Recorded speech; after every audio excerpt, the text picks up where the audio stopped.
So hello friends, in this video we will learn about how to convert octal to other number systems. మనం previous వీడియోస్లో చూసుకున్నట్లయితే అసలు number systems అంటే ఏంటి, so మనం అలాగే బైనరీ టు మిగిలిన అన్ని నెంబర్ సిస్టంలకి ఎలా కన్వర్ట్ చేయాలో చూసాం. సో ఈ వీడియోలో అయితే మనం ఆక్టాల్ నుంచి డెసిమల్కి మరియు బైనరీకి అదేవిధంగా హెక్సాడెసిమల్కి ఏ విధంగా కన్వర్ట్ చేయాలో చూసేద్దాం. సో స్కిప్ చేయకండి చూడండి.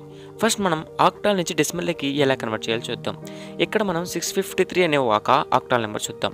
సో ఇక్కడ మీరు చూస్తున్నట్లు మనం లెఫ్ట్ సైడ్కి వెళ్ళే కొద్దీ దాని యొక్క వాల్యూ పెరిగే కొద్దీ ఇక్కడ 8 యొక్క డిగ్రీ అనేది పెరుగుతుంది. ఇక్కడ మీరు చూడండి 3 × 8⁻0 ప్లస్ 8⁻1 × 5 ప్లస్ 8² × 6 ఇంకా తర్వాత ఇంకొక నెంబర్ ఉంటే 8³ అవుతుంది. ఒకవేళ పాయింట్ తర్వాత ఉంటే 8⁻−1 8⁻−2 ఇంటూ ఆ నెంబర్.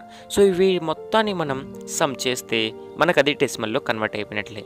సో మీకు అర్థమైంది అనుకుంటున్నా. సో ఇక్కడ ఇంకొక ఎగ్జాంపుల్ చూద్దాం.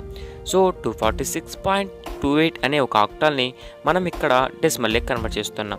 నేను ఇంతకుముందు చెప్పినట్లు పాయింట్కు రైట్ సైడ్ ఉంటే సో దానికి మనం 8⁻−1 8⁻−2 అంటే ఆ డిగ్రీని మనం ఏ విధంగా మార్చుకుంటామో, సో లెఫ్ట్ సైడ్ ఉంటే 8⁻0 8⁻1 8² ఆ విధంగా చేస్తాం. సో ఆ నెంబర్కి మనం 8 పవర్తో వచ్చే వాల్యూని మల్టిప్లై చేసి ఇవన్నీ సమ్ చేయడం ద్వారా వచ్చే రిజల్ట్ అనేది డెసిమల్లో ఉంటుంది. సో ఇది ఆక్టాల్ టు డెసిమల్.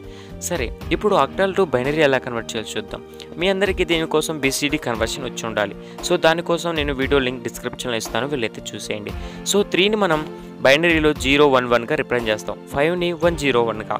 సో మనం ఎవ్రీ డిజిట్కి 3 బైనరీ డిజిట్స్గా మనం ఇక్కడ రిప్రజెంట్ చేయొచ్చు, ఎందుకంటే మనకు ఆక్టాల్ 7 లోపే ఉంటుంది కాబట్టి 9 లోపే ఉంటుంది కాబట్టి. సో ఇక్కడ మనం చూసుకున్నట్లయితే నెక్స్ట్ అనేది హెక్సాడెసిమల్కి. ఇక్కడ మనం హెక్సాడెసిమల్కి 2 స్టెప్స్ ద్వారా కన్వర్ట్ చేస్తాం. ఫస్ట్ స్టెప్ ఏంటంటే ఆక్టాల్ నుంచి బైనరీకి, అది ఎలా చేయాలో ఇంతకుముందే చూసాం.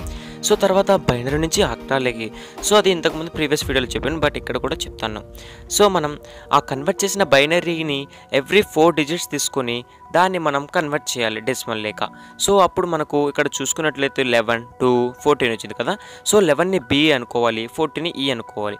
ఎందుకంటే ఇక్కడ మీరు చూస్తున్నారు కదా డెసిమల్కి హెక్సాడెసిమల్కి తేడా. సో డెసిమల్లో 10 అంటే అది మనకు హెక్సాడెసిమల్లో A అనుకోవాలి, డెసిమల్లో 15 అంటే అది హెక్సాడెసిమల్లో F అన్నట్లు. సో ఈ విధంగా అయితే మనం కన్వర్ట్ చేయాలి. ఒకవేళ మీకు 4 డిజిట్స్ సరిపోకపోతే 4 1s ఉండకపోతే మీరు extra left side zeros add చేసుకోండి, అప్పుడు మీకు వాల్యూలు ఎటువంటి చేంజ్ రాదు, కానీ మీకు 4 డిజిట్స్ అనేది వస్తాయి. సో ఇది ఫ్రెండ్స్ వీడియో. ఏ వీడియో మీకు నచ్చినట్లయితే లైక్ షేర్ కామెంట్ చేయండి. మీకు ఏమైనా అర్థం కాకపోతే కింద అయితే కామెంట్ అయితే చేయండి. Thanks for watching.